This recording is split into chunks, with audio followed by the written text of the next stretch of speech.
So in Math 11, we started looking at standard position angles, and we start measuring our angles from this point here of 0 degrees. Okay, and in the counterclockwise direction, it's measured as positive angles, and in the clockwise direction, it's measured as a negative angle. So when we look at negative 125, we're going to go past 90 degrees and just right about there, about 35 degrees past 90, so something like that. And we're going to find that coordinate. So remember, with standard position angles, we are basically finding the coordinate, okay, on the circle, the location of that dot on the circle. So this is 125 degrees. And we can find coterminal angles here by just either we can start measuring the same position in this direction. Okay, so that would be measured in the positive direction. So that would be 360 minus the 125.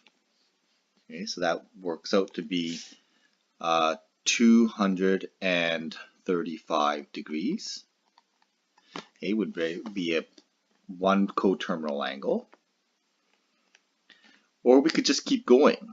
We can just keep going around 360 degrees. So we can just add or subtract 360 degrees from any of these angles and get to another coterminal angle. So I'm just going to add another 360 degrees, and we're going to end up at 595 degrees as a coterminal angle.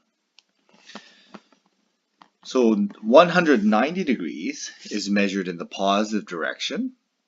And it's going to be just a little bit past 180. Okay, so there's our 180 degrees here.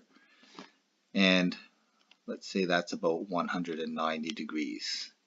And again, we're trying to locate that position right there. Okay, so that's 190 degrees, locates that spot on the circle. And we can find a coterminal angle by adding 360 degrees. Okay, so that would give us 550 degrees. Okay, or we could go backwards from 0. Okay, from this side, we can measure that same angle. That's going to be negative 170 degrees, and that would also be a coterminal angle. Okay, and again, it's coterminal because it basically locates the same position on the coordinate plane. So negative 50 degree angle in standard position. Negative 50 degrees is going to be measured in this direction. It's just a little past 45. Okay, so there's negative 50, measured in standard position, always from 0.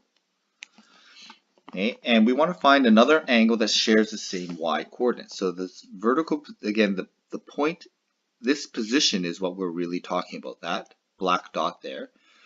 And another angle that shares that same y position would be an angle right about there. And you should notice that as we draw in that angle, there's some symmetry going on here. Okay, so symmetry across that vertical line. Okay, and we can find we can locate the position of that angle either by going backwards in this direction, or we can go forwards in this direction. Okay, I'm going to measure from 0 in the positive direction, and we can find this angle in a lot of different ways. So some people may want to use this line and figure out that this is 40 degrees here, that's 40 degrees here, that's a position of 270 degrees, and so we go backwards to 230 degrees. Okay, or you can use the symmetry from here. So this line here, that angle, and that angle from here, they're both 50 degrees, and we know that from 180, if we add 50 degrees, we're going to get 230 degrees. So any way you look at it, this position is going to be 230 degrees. Okay, and we can use any of these, any of the symmetry, either the inside symmetry or the outside symmetry, to find that same position.